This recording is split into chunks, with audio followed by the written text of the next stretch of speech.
सहनाववतु सहनौ भुनक्तु सह वीर्यं करवावहै तेजस्विनावधीतमस्तु मा विद्विषावहै।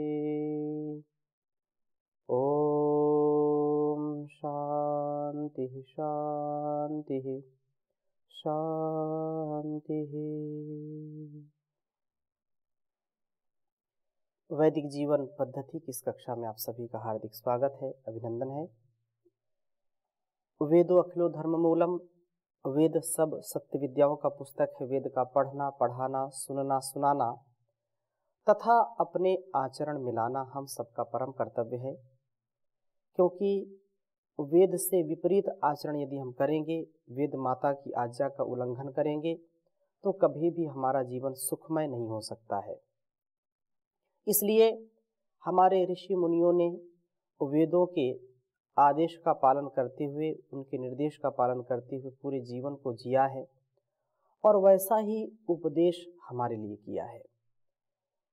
हम ऋग्वेद के चतुर्थ मंडल के 18वें सूक्त का स्वाध्याय कर रहे हैं, जिसमें बहुत ही सुंदर सुंदर वेद मंत्र जो हमको इस कल्याणी वेद वाणी, इस वेद माता की गोद में रह कर के अपनी रक्षा और संसार की भी सुरक्षा का जो भान है, जो ज्ञान है, वह हमको मिल रहा है। वेद माता की गोद में हम जब रहते हैं तो मन, मस्तिष्क, शरीर हमारा निरोग रहता है। हर प्रकार के बुरे विचारों से, बुरे आहारों से, अभक्ष्य पदार्थों से हम बचते हैं। और लोक में भी यदि हम देखते हैं कि माता पिता की यदि आज्ञा का पालन संतान कर रही है तो संतान कभी पतित नहीं होती है, कभी गिरती नहीं है, कभी गलत रास्ते पर नहीं जाती है। परंतु जिन माता पिता ने हमको जन्म दिया, हमारा सदा सुयश चाहते हैं, सदा हमारा कल्याण चाहते हैं, उनके बताए गए मार्ग पर हम जब नहीं चलते हैं, मनमानी कर बैठते हैं, तो हम निश्चित रूप से भटक जाते हैं, विषयों में अटक जाते हैं। इसलिए इस वेद माता की आज्ञा का पालन करना हमारे लिए परम आवश्यक है। चतुर्थ मंडल के 18वें सूक्त का 5वां मंत्र हमने पढ़ा था और 6ठे मंत्र में भी ऐसी ही चर्चा बहुत सुंदर की है कि माता की बात सुनना, अर्थात जो वेद माता है, वेद की जो आज्ञा है, जो आदेश, उपदेश, निर्देश, संदेश हमारे लिए है, उसको सुनना, समझना और जीवन में उतारना, मन, वाणी और शरीर में उसका प्रभाव दिखना चाहिए संसार में। तो बहुत सुंदर बात कही इसमें कि ओम एता अर्ष्यन्ते लला भवन्तिर्ऋतावरीरिव संक्रोशमानाः एता हि पृच्छा किमिदं भनन्ति कमापो अद्रिम परिधिं रुजन्ति।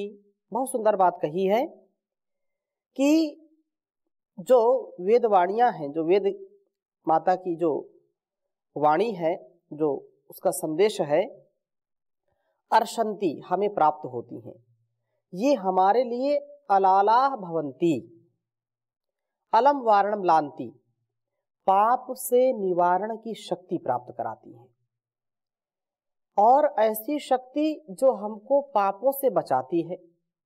क्या हमको करना है, क्या नहीं करना है, क्या ग्राह्य है, क्या त्याज्य है, क्या विधि है, क्या निषेध है, जब हमको इसका ज्ञान हो जाता है तो हम जो करना है उसी को करेंगे, जो निषेध है उसको नहीं करेंगे, तो पाप से बच जाते हैं। लेकिन किसी व्यक्ति को यही नहीं पता है कि क्या करना है, क्या नहीं करना, किधर जाना, किधर नहीं जाना है, तो वो भटकता रहेगा। लक्ष्य तो बनाना पड़ता है और लक्ष्य जिसने सुनिश्चित किया है, लाख बाधाएं आए तो भी वह कभी घबराता नहीं है, उन बाधाओं को पार करता हुआ आगे बढ़ जाता है।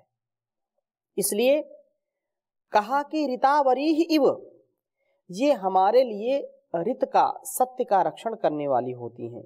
संक्रोशमानाः, ये हमें पुकार पुकार करके अवध अर्थात जो पाप है उससे बचा रही हैं। हे इंद्र जितेंद्रीय पुरुष, तू एताः विपृच्छ, इनसे पूछ, इनसे यह जानने की कामना वाला हो, किमिदं भनन्ति, क्या यह कह रही हैं, उनके अनुसार ही तो जीवन को बिताने का प्रयत्न कर। ये आपः व्यापक जानवाणियां आपो अस्मान मातरः सुंधन्तु, वेदवाणी रूप जो माताएं परिधिम हमें चारों ओर से घेर लेने वाले, कम अद्रिम किसी अविद्या पर्वत को रुजंती भग्न करती हैं, अविद्या को नष्ट करके ये हमारा कल्याण करती हैं, इनकी वाणी को तो सुन, यही तुझे अवध से बचाएंगी। ये जो पाप है, जो संसार में बदनामी जिसको कहते हैं, तो उससे बचने का एक ही उपाय है कि हम इस जीवन को वेदानुसार वेदानुकूल जिए, आत्मानुकूल शास्त्र अनुकूल जिए, तो हम पापों से बच जाएंगे, हम यशस्वी जीवन वाले हो जाएंगे, हमारी यश और कीर्ति चारों ओर फैलेगी, हम अपयश से बच जाएंगे, जो बुराई है उससे बच जाएंगे, पापों से बच जाएंगे, हम बदनामी से बच जाएंगे। इसलिए वेद माता की बात को हम सुने, यह सुनना ही हमें पाप में फंसने से बचाएगा। हमारे घेर लेने वाले जो अविद्या के पहाड़ हैं, बड़े बड़े पर्वत हैं, उनको भी नष्ट करने का कार्य यदि हो सकता है तो वह वेदों का ज्ञान है, शास्त्रों का ज्ञान है। जब हम इस प्रकार से विद्या से युक्त जीवन जिएंगे तो पाप हमारे आसपास भी नहीं फटकेंगे, हम सदा उन्नत जीवन जीने वाले बनेंगे।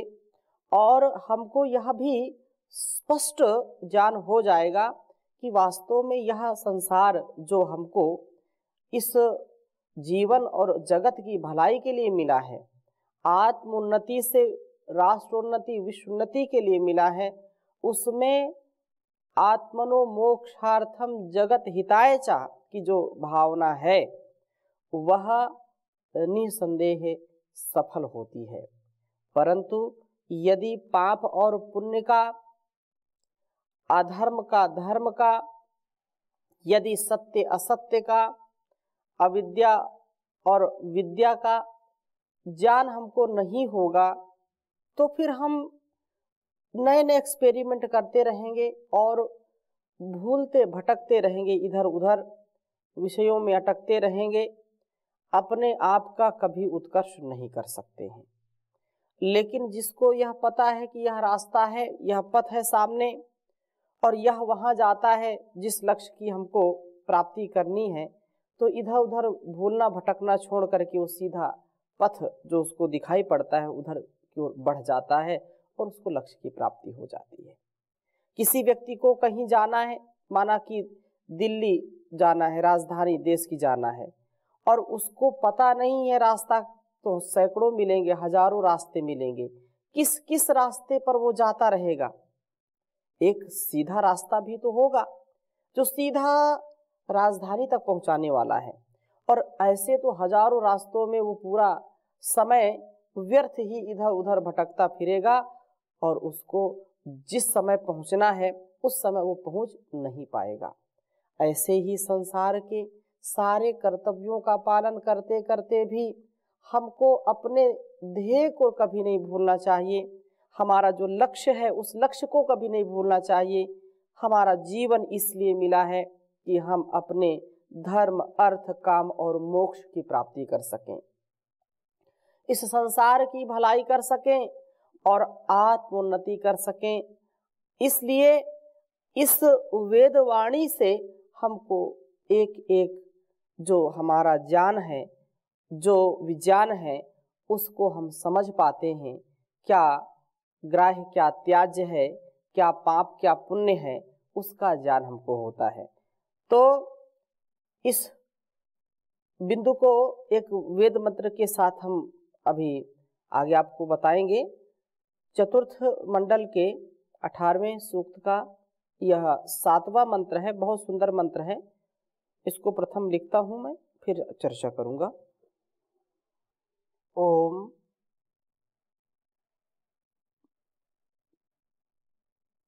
किमु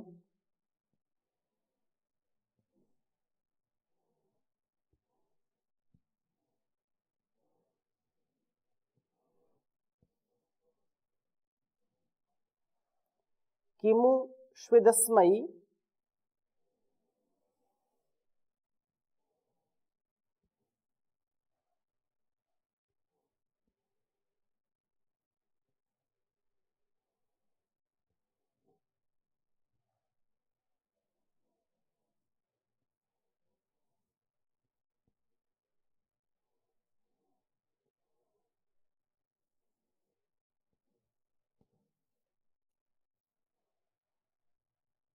निविदो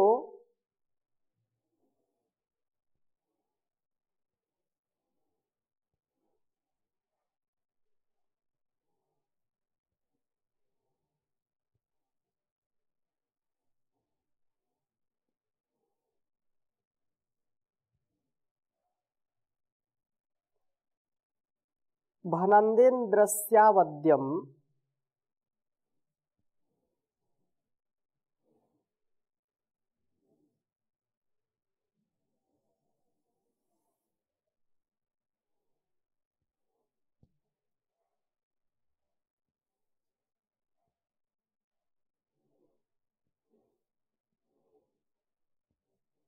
भनन्तेन्द्रस्यावद्यम्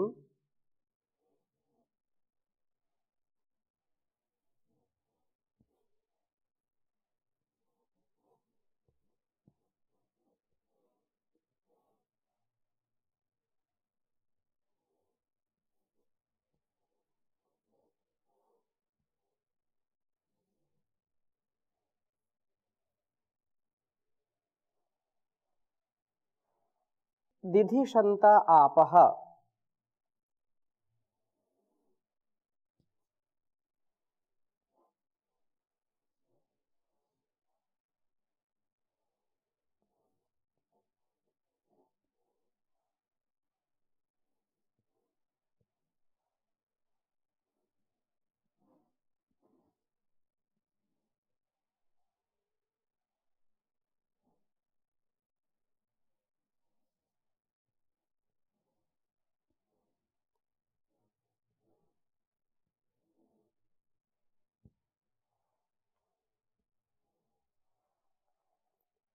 ममैतान् पुत्रो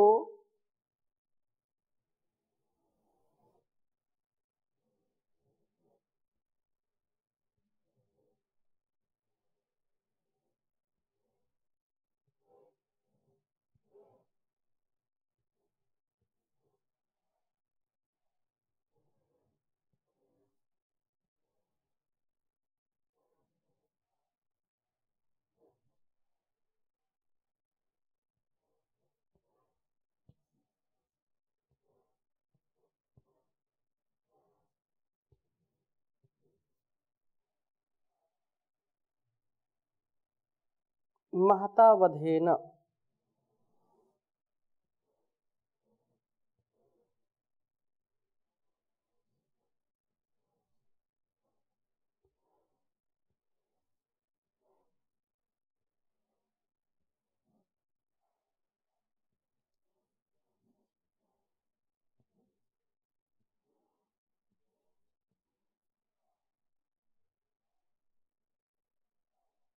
वृत्रम्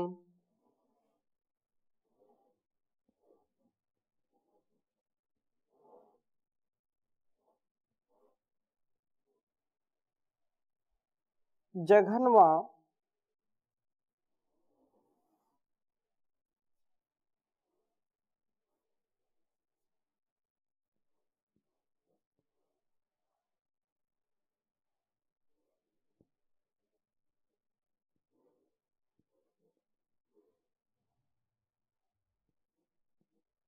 असृजद्वि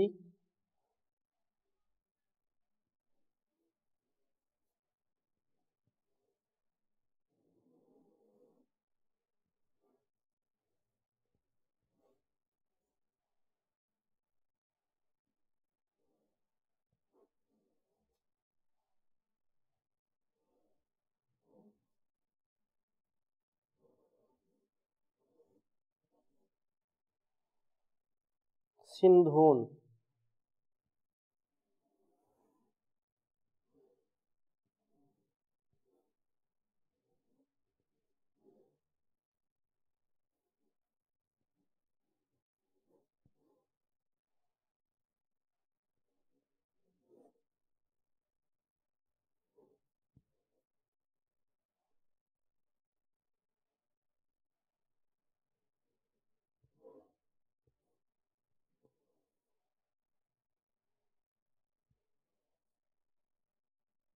चतुर्थ मंडल के 18वें सूक्त का यह 7वां मंत्र है।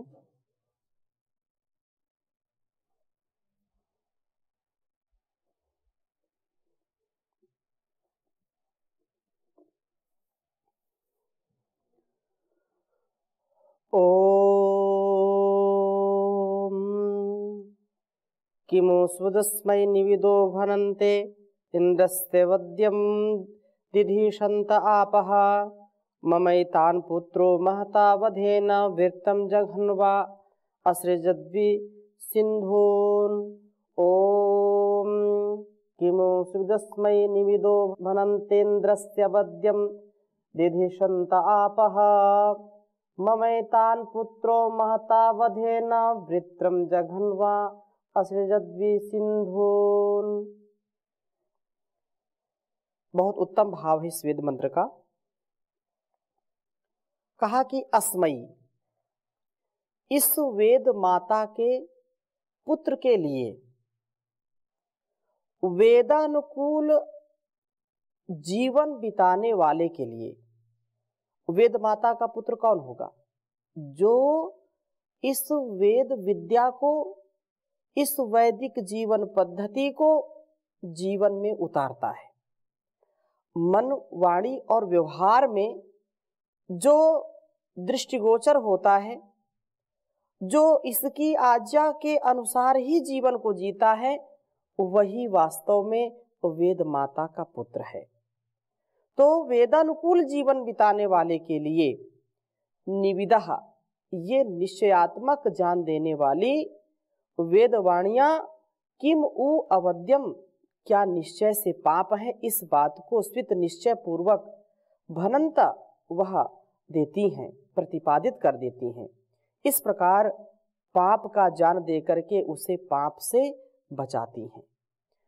क्योंकि वेदों का स्वाध्याय करने वाला व्यक्ति यह समझता है कि उसका कर्तव्य क्या है, उसको क्या करना है, क्या नहीं करना।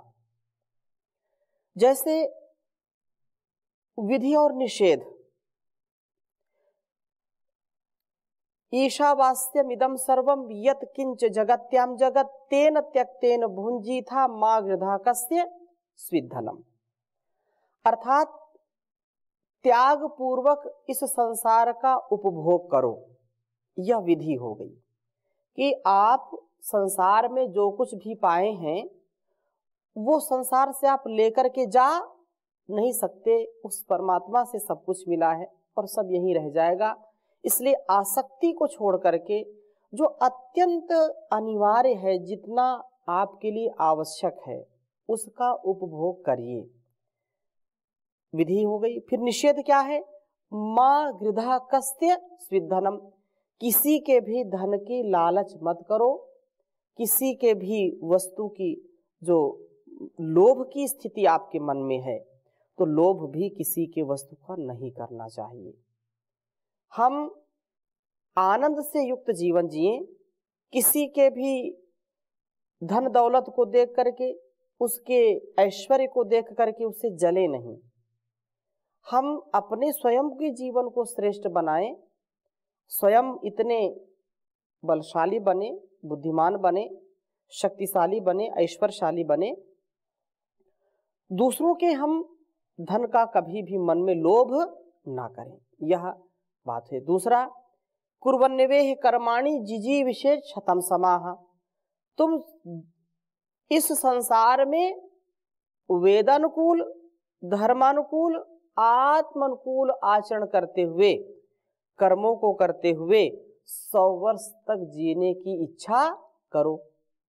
तो ये जो वेदों का जो संदेश हमारे लिए है उसको हमको समझना चाहिए, उससे अपने जीवन को प्रकाशित करना चाहिए। जो ऐसा कर पाता है वास्तव में वही वेद माता का सच्चा पुत्र होता है, सच्ची संतान होती है। और वेद जो हमको उपनिषद, दर्शन या जो हमारे अन्य शास्त्र हैं, उन शास्त्रों का भी हम जब अच्छा बोध कर लेते हैं तो भी हमको बात स्पष्ट हो जाती है कि वास्तव में हमारे लिए करना क्या है और क्या नहीं करना है। तो इस प्रकार से कहा कि स्वित निश्चय से, निश्चय पूर्वक भनंत, वह उसका प्रतिपादन कर देती है कल्याणी वेदवाणी और हमको पापों से बचाती है। आपह व्यापक ज्ञान देने वाली वेदवाणियां इंद्रस्य, इंद्र का दिधिशन्ते धारण करती हैं, अर्थात पाप पुण्य का ज्ञान दे करके ये वेदवाणियां वस्तुतः पापों से बचा करके हमारा कल्याण करती हैं और हमें विनाश से बचाती हैं।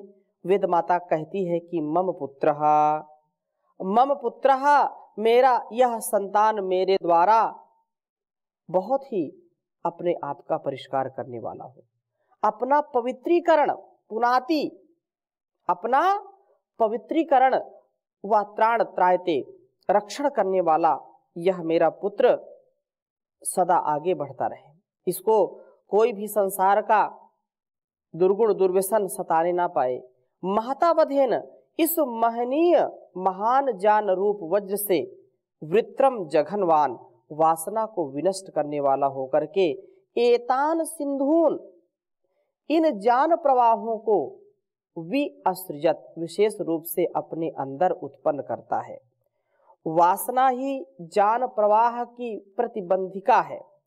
इस वासना के विनाश से ज्ञान प्रवाह फिर से जो है ठीक रूप में होने लगता है। यह ज्ञान प्रवाह सब मनों को क्षरित कर देता है, सब दुर्गुणों को दूर कर देता है। यह ज्ञान का प्रवाह, वेद का जो ज्ञान है, वेदों का जो उद्घोष है, उसको बार बार जब हम श्रवण करते हैं तो हमारे अंदर की वासनाओं का भी क्षरण होता है।